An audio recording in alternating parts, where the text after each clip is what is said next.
पत्रकार बंधू उपस्थित राहिले त्यांचे त्या सर्वांचे या ठिकाणी मी स्वागत करतो आणि या वार्तालाप कार्यक्रमाला पाठिंबा देण्यासाठी कार्यकर्ते मोठ्या प्रमाणात उपस्थित राहिले त्यांचे मी या ठिकाणी हार्दिक स्वागत करतो।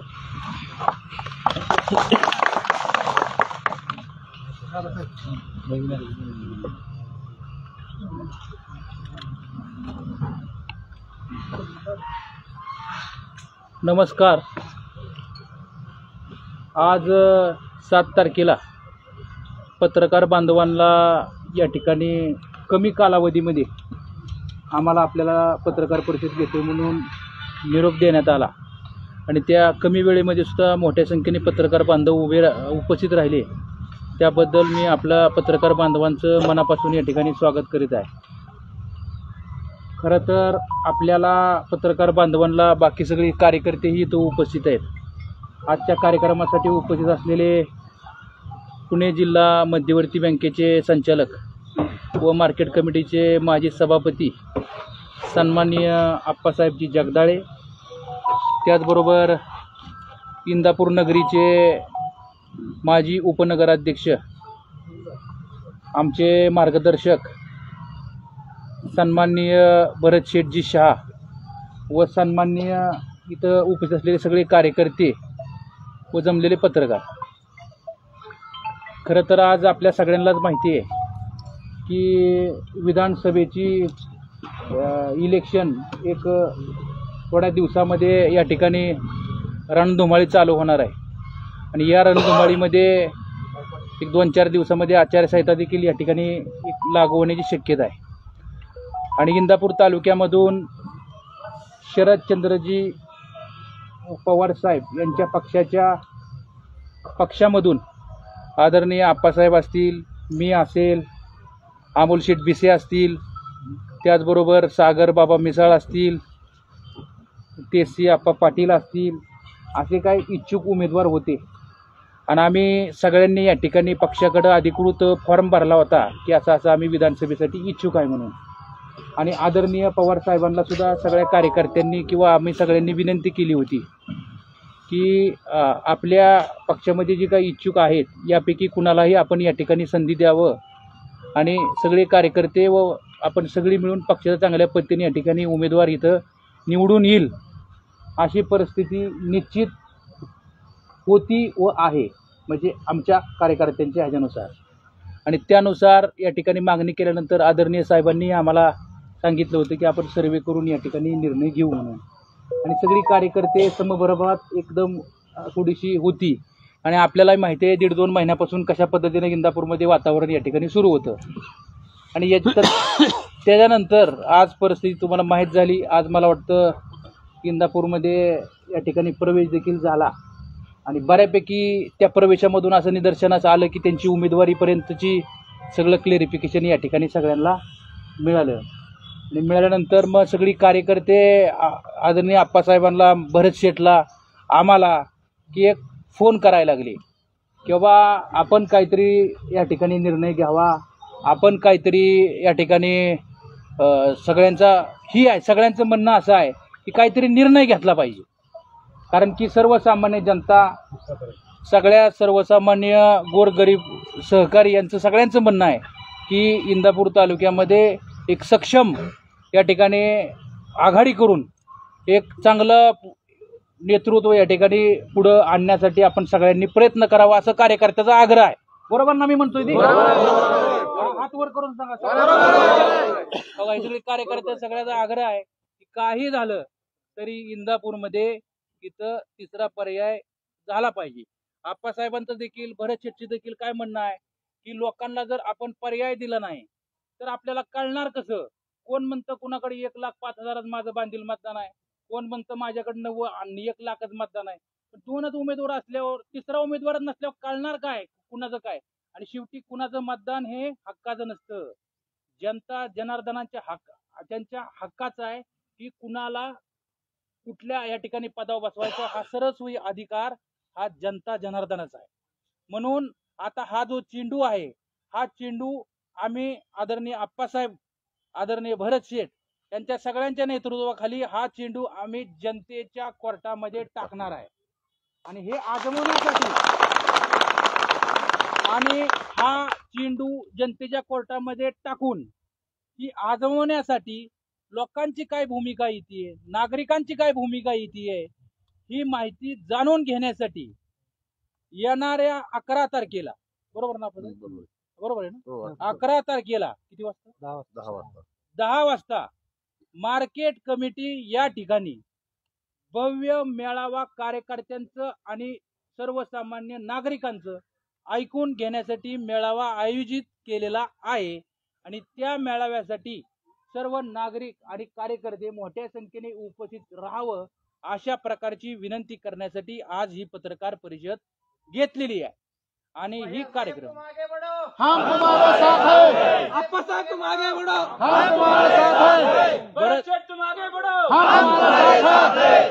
शेवटी ही सगळ्याचं अगा आदरणीय आप्पासाहेब जगदाळे यांच्या नेतृत्वाखाली आपण सगळीजण मिळून पुढाकारानं या ठिकाणी येणाऱ्या काळामध्ये काम करू. बरोबर आहे? कारण हात वर करून बरोबर तेव्हा काय म्हणतात ना, ते काय गाडगदा कोणती टाकलं पाहिजे काय कारण नाही. आणि इथं सगळी बसलेली कार्यकर्ते आहेत, सगळ्यांचं असंच म्हणणं आहे की सगळी आपापल्या पद्धतीने पळालेली आहेत, सगळ्यांनी आपापल्या पद्धतीने या ठिकाणी काम केलेलं आहे. आपल्याला कुणाला वाईट म्हणायचं नाही, कुणावर आमची काही टीका करण्याचा आम्हाला अधिकार नाही.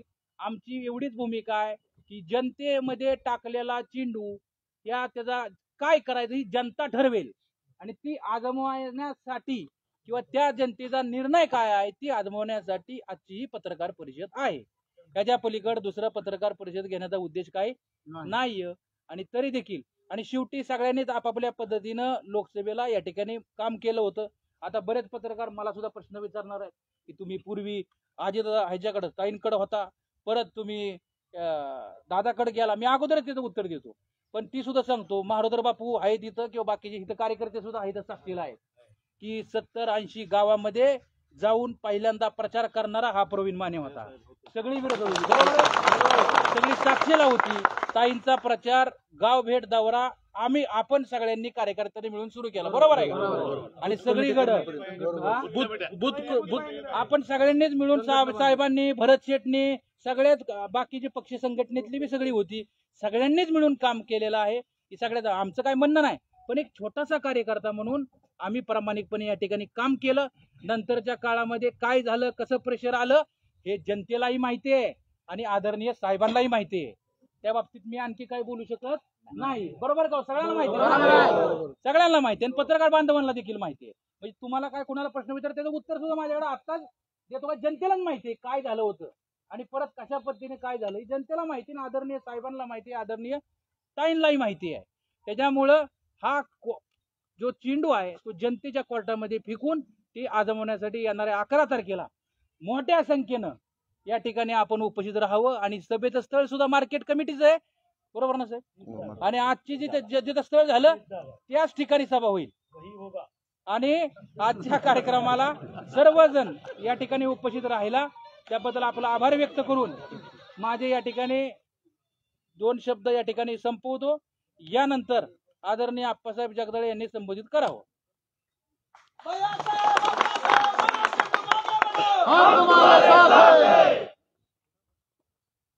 नमस्कार सर्व पत्रकार मंडळी. गेल्या 4-5 दिवसापासून या इंदापूर तालुक्यामध्ये वेगळ्या अफवा उठत होत्या. त्या माध्यमातून भैया असतील, मानेदादा असतील किंवा ज्यांनी उमेदवारी मागितल्या अशा लोकांसहित आम्ही गोविंद बागेमध्ये त्या ठिकाणी गेलेलो होतो. आणि गोविंद बागेमध्ये गेल्यानंतर आम्ही एवढीच मागणी केली होती की आमच्या 6 जणांपैकी कोणत्याही एका उमेदवारीला उमेदवारी द्या, अशी कार्यकर्त्यांनी आम्ही स्वतः मागणी त्या ठिकाणी केली होती. परंतु 2-3 दिवसामध्ये त्यानंतर 2-3 दिवसामध्ये अचानकपणे काय झालं आणि वातावरण सगळं हे झालं.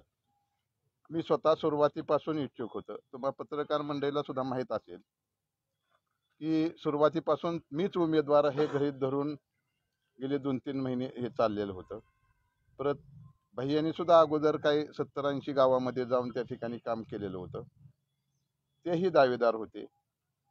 आम्ही सर्वांनी 6 जणांनी त्या ठिकाणी फॉर्म भरलेले होते आणि अचानकपणे ह्या गोष्टी घडल्या. अन्याय किती असावा.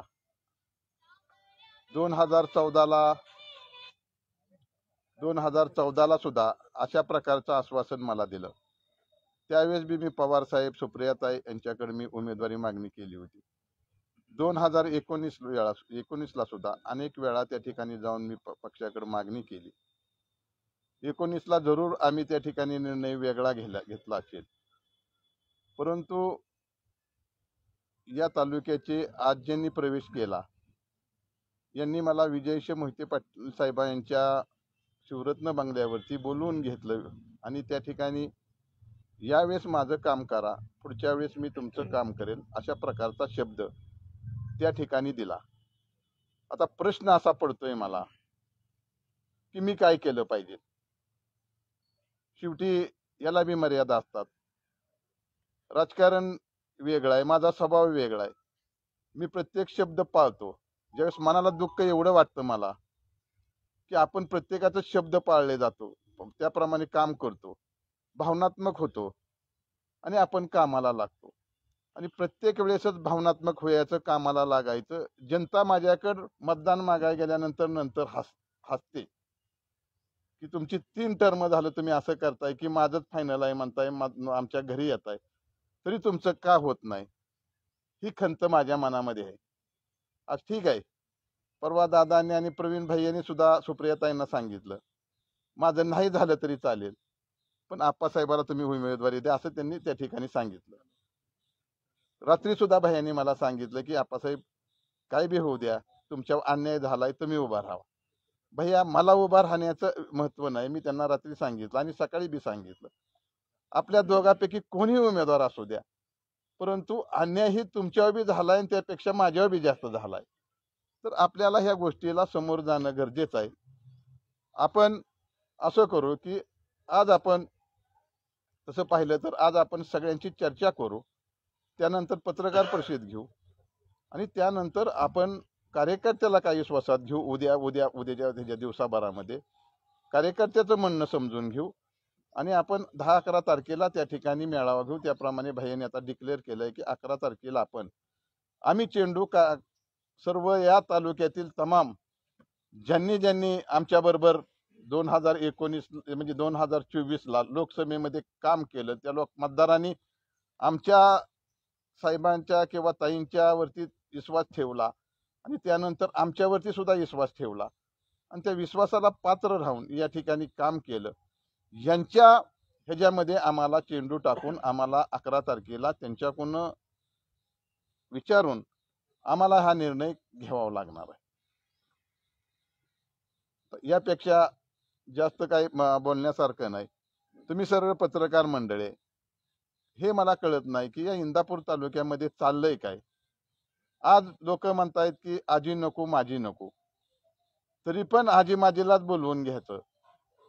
ज्यांनी हाडाची काढ केली, ज्यांनी रक्ताचं पाणी केलं, 25-25, 30-30 वर्ष आम्ही सुद्धा जनतेची सेवा करतोय. तुम्हाला माहित आहे की आम्ही कुठल्याही डाग पडून अजूनपर्यंत घेतलेला नाही, कुठं भ्रष्टाचारामध्ये नाही.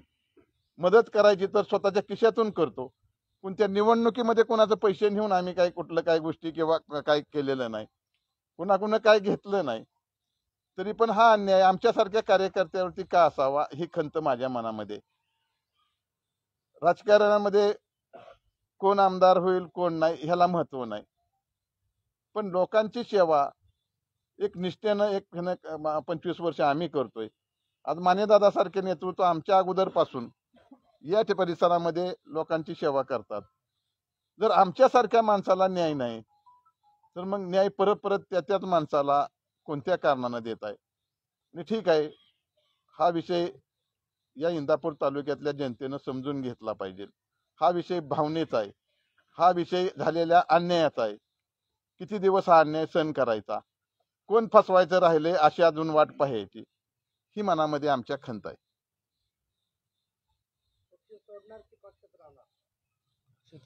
आता पक्ष सोडायचा, पक्षाला आम्ही 10 तारखेपर्यंतचा म्हणजे असा विषय आहे की 10 तारखेपर्यंत आम्ही 11 तारखेपर्यंत आम्ही 11 तारखेला मेळावा घेतलाय. शेवटी जनतेच्या कोर्टात आम्ही चेंडू टाकलेला आहे. जनता उद्या काय म्हणते, जनता जनार्दन हे बोलले तरच आपण पुढे जातो. जनता जनार्दन हे नसेल तर कुठलीही गोष्ट होऊ शकत नाही.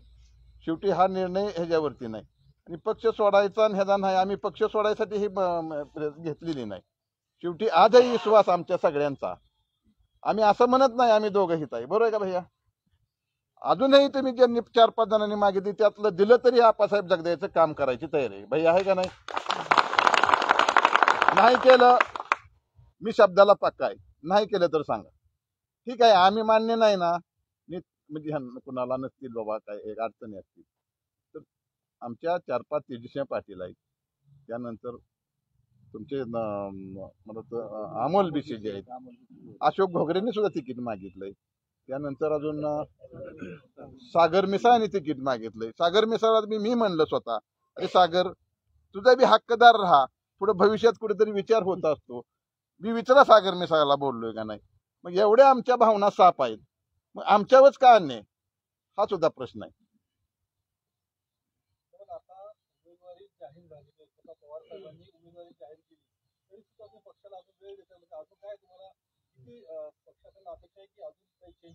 नाही एवढा उमेदवारी जाहीर केलेली नाही. त्यांनी सांगितलं की भविष्यात आम्ही हे करू. शेवटी कसं असतंय माहित आहे का की हा विषय नाही, हा नाही हा विषय जनतेचा आहे, हे मान्य करावं लागेल. जनता एक मिनिट आहे का, हो का, त्यांनी उमेदवारी जाहीर केले, उमेदवारी किती कॅन्सल झालेत तुम्ही इतिहास बघा मागे जाऊन. करावीच लागेल, करावीच लागेल, नाहीतर बुद्रेक होईल इंदापूर तालुक्यामध्ये. उमेदवार कोण बघणार नाही, हा उद्रेक इंदापूरमध्ये होणार नाही, संपूर्ण महाराष्ट्रामध्ये उद्रेक झाल्याशिवाय राहणार नाही. ह्याचे परिणाम महाराष्ट्रात भोगावे लागतील अशी परिस्थिती निर्माण होईल. आणि मी बोलतो म्हणजे काय हे बोलत नाही, माझा कुणावरती रोष नाही. माझ्यावर झालाय अन्याय मान्य करतो. माझं मन रडतंय माझं. 25 वर्ष या लोकांची सेवा प्रामाणिकपणे केली. डोळ्याला नाही पाणी येणार, पण मन माझं रडतंय. शब्दाला पक्का असलं पाहिजे.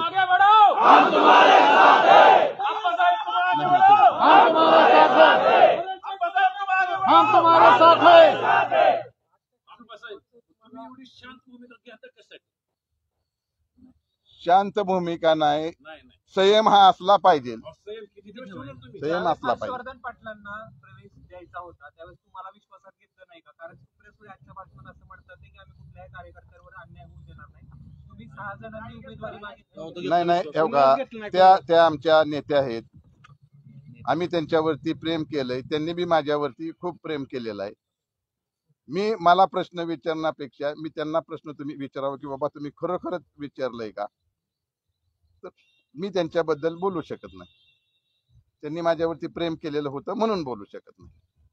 तुमच्या 2 लोकांचा विरोध आहे, प्रवीण माने आणि आप्पासाहेब जगदाळे या 2च लोकांचा विरोध आहे. बाकी सगळ्यांची आम्ही समजूत काढलेली आहे. सुप्रिया सुळे म्हणतायत तसेच आगामी काळात तुमची देखील समजूत काढू असं देखील सुप्रिया सुळे म्हणतात. नाही, एक मिनिट आहे का, आम्ही काही मॅनेज होणार नाही.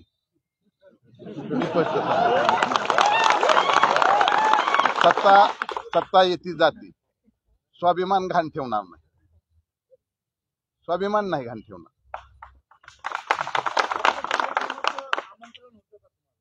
कुणाचं बर का, आजच्या सभेचं आमंत्रण माझ्या घरी मी नसताना अंकिता पाटील आणि काय आमची नातीगोती आहेत, शेवटी ते घरी आले होते आणि माझ्या परस्पर घरी येऊन ते गेलेले आहेत. मी त्यानंतर मी 1 तास 1.5 तासानं आल्यानंतर माझ्या मिसेसनं सांगितलं की अशी लोक येऊन गेलेले आहेत. पण मला कधी त्यांनी वैयक्तिक कधी म्हणजे फोन बिन केलेला नाही किंवा काय नाही, घरी येऊन गेलेत. मी स्पष्ट करतो. कार्यक्रम त्यांचा नव्हता, हा पक्षाचा मेळावा होता. तुम्ही पक्षाच्या मेळाव्याला हजर नव्हते असं म्हणणं आहे. कुणाचं? हर्षवर्धन पाटील. आता तुम्ही हा विचार करा की त्यांनी मला शब्द दिला होता की शिवरत्न बंगल्यावरती मी मागाशी स्पष्ट बोललेलो होतो. त्यांनी मला शब्द दिला होता की बाबा 19ला मला मदत करा, 2024ला तुम्हाला मदत करतो. जर त्यांचा फोन आला असता तर आम्ही विचार केला असता. आणि शेवटी हे बी गोष्ट स्पष्ट केली पाहिजे. काय गोष्टी बोलल्या तर माझ्या ह्याच्याबद्दल बोलण्याचं हे नाही. पण ज्यावेळेस आम्ही सुरुवातीला गेलो होतो त्यावेळेस भरत शेठ आम्ही सगळेजण त्या ठिकाणी होतो की जर उद्या हर्षवर्धन पाटील येणार असतील तर आमचा विचार म्हणजे बरोबर आहे का शेठ? हां, आम्हाला आताच या ठिकाणी सांगा असं आम्ही काही नेते मंडळीपाशी बोललेलो होतो. त्यामुळे आता मी इतक्या ह्याच्यावरती जायचं नाही मला. तुम्ही आता बोलल्यामुळं मी कसं आहे की माझा स्वभाव सरळ आहे. मी काही गोष्ट स्पष्ट बोलल्या तर एखाद दिवस कोणाचे तर मनं दुखवली जातील.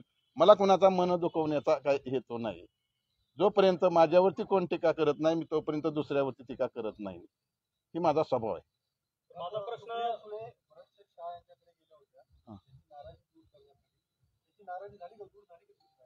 माझी नाराजी होऊन म्हणून नव्हत्या आल्या त्या मला मी त्यांच्या पक्षात असल्यामुळे त्या भेटायला आल्या होत्या. आमची कौटुंबिक भेट झालेली आहे. त्याच्यामध्ये बाकी नाराजगीचा काय विषय येत नाही. नाही कार्यक्रमाला येणार नाही हे आधी स्पष्ट केलेलंच होतं ना. विषय कुठे आहे तेव्हा? परंतु शेठजी तुम्ही एकंदरीत त्या व्हिडिओमध्ये भावनिक झालेला दिसला. एकंदरीत इंदापूर तालुक्यामध्ये पाहिलं तर तुम्ही ज्या वेळेस कारखाना अडचणीत होता त्यावेळेस तुम्ही स्वतःचे पैसे वापरून त्या कारखान्यासाठी वापरले गेले. नगरपालिका अडचणीत होते त्यावेळेस कामगारांचे पगार तुम्ही स्वतःच्या पैशाने केले. या सर्व गोष्टी करून याचा कुठेतरी डायरेक्टली आजपर्यंत फायदा हर्षवर्धन पाटलांना झालेला आहे. तरी देखील तालुक्यामध्ये तुम्हाला टार्गेट केलं जातं. यावर तुम्ही काय बोला? नाही बघा, टार्गेट कोणी कोणाला करत हा प्रत्येकाचा वेगळा विषय आहे. परंतु आम्ही जे काम करतोय हे समाजासाठी काम करतोय, या लोकांसाठी काम करतोय. आज या लोकांच्या भावना काय आहेत की आम्हाला हे नकोय, आम्हाला स्वच्छ आणि चांगलं कारभार या इंदापूर तालुक्यामध्ये पाहिजे म्हणून आम्ही वेगळा पर्याय शोधला होता. पण आज जर आमच्या पुढे तोच पर्याय उपलब्ध असेल तर आम्हाला वेगळी भूमिका घ्यावी लागेल. आमच्या नेत्यांवर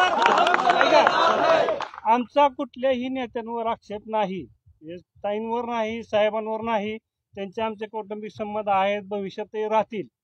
परंतु जनतेच्या ज्या भावना आहेत, जे आम्ही जे जनतेबरोबर काम करतो त्या लोकांना जे अपेक्षित आहे की जे आम्हाला मिळालं पाहिजे, चांगलं शासन मिळालं पाहिजे. आज चांगलं शासन त्या लोकांना पाहिजे म्हणून आम्ही लोकांबरोबर आहे. आम्ही काय कुठल्या पदासाठी कोणाबरोबर नाही. आम्ही पक्ष प्रवेश करतानाही कुठल्या अटी घातलेल्या नाहीत की आम्हाला कुठलं पद दिलं तरच आम्ही तुमच्याबरोबर राहू. आमचं म्हणणं एवढंच होतं की तुम्ही चेहरा नवीन द्या. आज महाराष्ट्रामध्ये पवार साहेबांनी जे काय काम केलंय त्याच्यामध्ये लोकांच्या अशा अपेक्षा आहेत की यांनी जुन्या लोकांना बाजूला ठेवून नवीन लोकांना संधी द्यावी. एवढ्याच आमच्या भावना होत्या, आम्ही त्यांच्यापर्यंत पोहोचवल्या. शेवट अंतिम निर्णय त्यांचा आहे. आम्हाला जनतेच्या भावना समजून घेतल्या पाहिजेत म्हणून आम्ही मेळावा घेणार, बोलणार लोकांशी. आप्पासाहेब, तुम्ही ज्यावेळेस लोकसभेला आता पाहिलं की गावागावामध्ये इंदापूर तालुक्यात अशी परिस्थिती होती की तुतारीला पोल एजंट होण्यासाठी लोक नव्हते. त्यावेळेस तुम्ही काम केलं. मग आता कुठेतरी तुमच्यावरती अन्याय केलाय का पक्षाने, तुतारी गटाने, असं मला वाटतंय का? पोलिंग एजंट नव्हते असं म्हणणं बी चुकीचं आहे. त्या बाबतीत आज या ठिकाणी बोललं तर ते आमच्या नेत्यावरती आम्ही काहीतरी केल्यागत होईल. त्यामुळं त्या गोष्टीमध्ये न बोललेलं बरं. पण आम्ही ज्यावेळेस प्रवीण भैयांनी काही त्या ठिकाणी अगोदर सुरुवातीला काही पोलिंग एजंट नेमले होते, पक्षाचे पदाधिकारी होते की आज आमच्याबरोबर जरी नसले तर त्यांनी बी कष्ट घेतलेलं होतं. आम्ही फक्त हा बंगला पूर्ण झाल्यानंतर आम्ही रंगोटी करण्याचं काम त्या ठिकाणी आम्ही प्रामाणिकपणे केलं. परंतु तुम्ही एवढं लीड दिलं इंदापूर तालुक्यातून लोकसभेला त्यांना. लीड मी दिलं नाही. लीड एक मिनिट आहे का, लीड मी दिलेलं नाही. लीड ही जनतेनं मतदान साहेबावरती आणि ताईवरती प्रेम असल्यामुळे केलेलं आहे. पण ह्याचा अर्थ हे नाही की ही जनता उद्याच्या निवडणुकीमध्ये आता जी उमेदवार तुम्ही म्हणताय डिक्लेअर केला म्हणताय, पण मला वाटत नाही की ते पूर्णपणे हे आहे. तर त्या उमेदवाराला ही लोक मतदान करू शकणार नाही.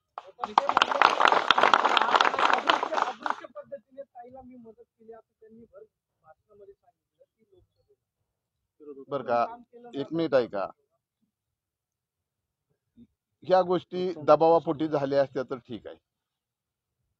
पण तुमचं काय ठरल्यानंतर जर अदृश्य पद्धतीनं जर मदत करणार त्यासारखी बेमानी नाही. ते जनतेला नाही, या महाराष्ट्राला फसवलेली बेमानी आहे. 100% असं केलं नाही पाहिजे. आणि आपण 20-20 वर्ष काम करतो, समाज आपल्याकडे वेगळ्या नजरेनं बघतात, त्यावेळेस अशा गोष्टी करणं चुकीचं आहे. बारक्यासारख्या गोष्टी लोकांनी केल्या तर रागाच्या पोटी ही वेगळं असतात, परंतु कुठलाही नसताना अशा पद्धतीनं बोलणं ही योग्य नाही. आणि असं म्हणायचं एकीकड, पण आम्ही त्यावेळेस फिरत होतो प्रचारामध्ये. तुम्हाला माहीत आहे की प्रचारामध्ये त्यांनी काय केलं, कुठं माणसं बोलवली, काही लोकांना आजही आम्ही दोघं बघून घेऊ अशा प्रकारच्या काही लोकांना धमक्या दिल्या. वेगवेगळ्या भागामध्ये वेगवेगळ्या प्रकारे त्यांनी हे केलेलं आहे. मला त्यांच्याबद्दल बी राग असण्याचं कारण नाही. वैयक्तिक ते माझे भाचे आहेत, परंतु आपण जरी भाचे असले, हे वैयक्तिक तो विषय आले, परंतु राजकीय विषयामध्ये माझा विश्वास बऱ्याचशाच वेळा त्यांनी हे केलेला आहे. ज्यावेळेस कारखान्याच्या निवडणुका पाठीमागं होते, तर कांतीलाल झगडे या ठिकाणी आहेत, त्यावेळेस मला निवडणूक लढवू नका, तुमचे 300-400 सभासद करून घेतो, ते आजही केलेले नाहीत. विषय त्यांनी मला त्यानंतर अनेक गोष्टी काय झालेल्या आहेत. काम करायचं, नातीगोती म्हणायचं, तर आपण शब्द पाळले पाहिजे. एवढे जरी शब्द पाळले असते तर आमच्यात दुरावा आला नसता. आज कारखान्याची निवडणूक झाली, भरत शेठ ह्यासारख्या माणसाला, गोकुळ शेठच्या मी पायी नतमस्तक झालो. त्यावेळेस गोकुळ शेठ म्हणाले होते की आप्पासाहेब, तुमच्यावरती पूर्ण माझा विश्वास आहे. आज भाऊंच्या बरोबर काम करणारे गोकुळ शेठ म्हणतात की आप्पासाहेब, तुमच्यावरती चांगला विश्वास आहे. माझा त्या माणसावरती विश्वास नाही. मी त्यांना अभिवचन दिलं की शेठ, तुमचं जरी काही तर बोलणं झालं असेल, ते नाही झालं तर मी तुमच्या बरोबर आहे. आणि म्हणून भरत शेठ, मुकुंद शेठ, मी 6 महिने या गोष्टीला पाठीमागे लागलो, परंतु तो काम झालं नाही. आता हा विषय नाही, तुम्ही विचारला म्हणून थोडं माझी भावनात्मक मी काही गोष्टी माझ्याकडून चुकल्या बी असतील, पण माझ्या मनामध्ये कुणाबद्दल हे काय नाही. ती झालं, परंतु तुम्ही आज पहिल्यांदा विचारताय की बाबा ह्या गोष्टीला समोर जात असताना मला काही गोष्टी स्पष्ट करणं गरजेचं होतं. आप्पासाहेब 10 तारखेला जर पक्षाने निर्णय नाही, 11 तारखेला इंदापूरला तिसरा पर्याय निर्माण झाला नाही. तेव्हा आता प्रवीण भाई यांनी सांगितलं, आमच्या सगळ्या उद्या सुद्धा आम्ही थोडं 2-4 तास प्रमुख कार्यकर्त्याला विचारणार, त्यानंतर त्या दिवशी जनतेला विचारणार, बाबा आपल्याला काय करायचं. आणि आम्ही त्या ठिकाणी जनतेचा कौल लक्षात घेऊन पुढचा निर्णय, सगळे ज्येष्ठ मानेदादा असतील, अजून आमचे काही कारखाने, कांतीलाल झगडे असतील, असे जे अनेक कार्यकर्ते आहेत, ते आज ह्या ठिकाणी नाही. अचानकपणे आज आम्ही तुमची ह्या ठिकाणी असल्यामुळे आम्ही आधी बैठक घेतली, पत्रकार परिषद घेतली. तुम्ही 6 जणांनी मागणी केली होती शरद पवारांकडे उमेदवारीची, त्यातले किती उमेदवार तुमच्या सोबत आहेत? कारण त्यातले बरेचसे उमेदवार आज मंचावरती होते. हा उमेदवाराचा विषय नाहीये, हा जनतेचा विषय आहे. आम्ही आज सुद्धा या ठिकाणी असं म्हणलं नाही की आम्ही दोघालाच द्या म्हणलं का? मी प्रत्येकाचं नाव घेऊन ह्या ठिकाणी उल्लेख केलेला आहे. ती आज तिथं असतील, निर्णय झाल्यावर कोण कोणीकडे असेल हे सांगता येत नाही. आज आपण त्या गोष्टीवर चर्चा करणार. आम्ही कुठं कुणाला म्हणलं की बाबा त्या मेळाव्याला जाऊ नका, असं कोणी सांगावं बाबा की आप्पासाहेब म्हणले की बाबा ह्या मेळाव्याला जाऊ नका? हाय का इथल्या सुद्धा माणसाला बघा, ह्यातले सुद्धा काय गेले असतील. म्हणजे कल्पना, मी तर वैयक्तिकरित्या कुणालाही म्हणलंय की मेळाव्याला जाऊ नका. माझे म्हणजे आमचा निर्णय म्हणजे असा होता की विषय की मेळाव्याला जाण्याचा न जाण्याचा आमचा हेतू हे होता की त्या व्यासपीठावर म्हणजे साहेबांना जरूर ठीक आहे, परंतु ज्यांचं खऱ्या अर्थानं ज्यांचा प्रवेश होता त्यांनी वास्तविक पाहता भैयाला फोन करायला पाहिजे होता, मानेदादाला फोन करायला पाहिजे होता, भरत शेठला फोन करायला पाहिजे होता. जरूर सांगतो, शेवटी एकट्याचा हा निर्णय नसतो. संघटित असल्यानंतर 10-5 जण संघटित असल्यानंतर एकट्यानं त्या ह्याच्यावरती जायचं आणि बाकीच्यांना जायचं नाही, ह्या गोष्टी योग्य नाहीत. म्हणून आम्ही त्या ठिकाणी गेलो नाही.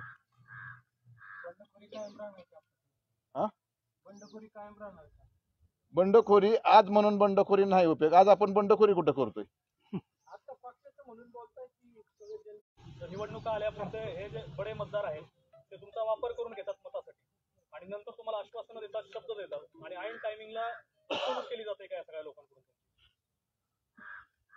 आता जर खरंच पत्रकार असेल आणि खरंच जनतेवरती प्रेम असेल तर तुम्हाला हे सगळ्या गोष्टी माहीत आहेत. माझ्या तोंडून वधवून घेऊन काय त्याचा फायदा आहे का?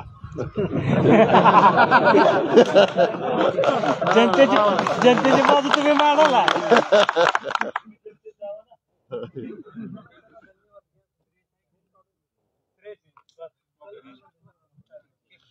धन्यवाद. ओके नाही, एक मिनिट दादा, आभार माना तुम्ही दादा. दादा दादासाहेब थोडा आभार माना.